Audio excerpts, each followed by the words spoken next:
It seems that Prime Minister Netanyahu is not listening. Well, Bill, the work that we have done has resulted in a number of movements in that region by Israel that were very much prompted by or a result of many things, including our advocacy for what needs to happen in the region. Well, Senator, I'm having a hard time with that word salad, but let me ask you this. Who attacked Israel on October 7th? Because my understanding is Hamas in their charter has the words, the elimination of Israel. And the question is, who attacked us on 9/11/01? She doesn't want to use that term. And the administration had been lecturing Israel not to attack the source of revenue that they use to fight these proxy wars and their oil refineries, and they didn't want an attack on the nuclear facilities. Why wouldn't Israel fight the war to win the war and end it and end terror in the region, hopefully forever?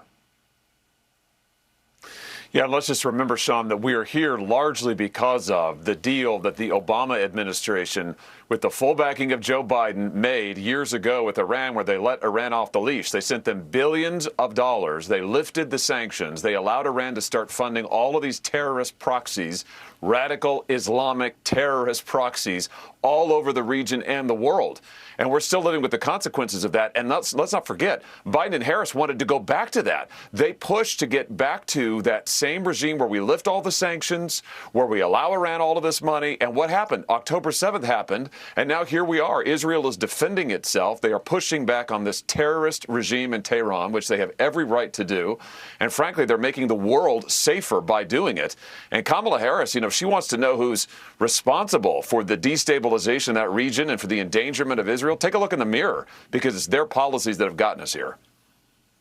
The money issue, the fact that sanctions were working in the Trump era, and the fact that the Harris-Biden administration turned a blind eye and allowed them to sell their oil on world markets, they assisted Iran in getting rich again. And now we know what they did with the money. They're supporting Hezbollah, Islamic Jihad, Hamas, the Houthi rebels, and they're buying ballistic missiles that they themselves are firing into Israel. Not a good idea, in my view. Your thoughts? Yeah, Sean, that's exactly right. October 7th of last year would never have happened if Iran hadn't have funded it, if they hadn't have provided the hardware for it, the weaponry for it. Their terrorist proxies are the ones who carried out that attack on October 7th. Their terrorist proxies are the ones who have been expanding this war against Israel. That's what it is. It's a war against Israel. We need to stand unequivocally with our ally Israel, and it's time that we quit allowing Iran to run wild all over the region. That's what Biden and Harris have done. I mean, we've got to put Iran back in its box. It is a terrorist regime. And right now, Israel is, again, it's doing the world's work here. It's doing us a huge favor. It's helping our national security. This really shows why Israel is arguably our most important ally out there. They are standing up to Iran, and they are helping to reverse what Biden and Harris have done over the last few years. It's a dangerous world. It's a dangerous region because of what Biden and Harris have done. And listen, we just cannot continue down this path. This is why we need new leadership, and this is why this election is so important. Yeah, I think, and by the way, Israel's not looking for American boots on the ground. They are looking to buy weapons. They're willing to purchase them. I think we should give them that support. And when you look at the amount of money that has been spent on Ukraine versus the amount of money that has been given to Israel, there really is no comparison, is there? No, there's not. And I'm glad you raised that point, Sean. It is a hugely important point. Israel has the right to self-defense, and they are defending themselves. They're not asking us to fight their wars for them. They're not asking us to treat them like an American protectorate. They are asking us to support them while they go out and frankly, help our national security while they go out and do things we frankly probably should have done, while they go and stand up to Iran. Very different than a lot of other countries. Ukraine certainly one of them, who want the United States to bail them out at every turn, but don't want to do anything in their own self-defense. There's a long list of countries who fit that criteria. Israel isn't one of them. Israel is strong. Israel is independent. They are a vital ally to us, and we should be standing with them. When they chant death to Israel, they also chant death to America.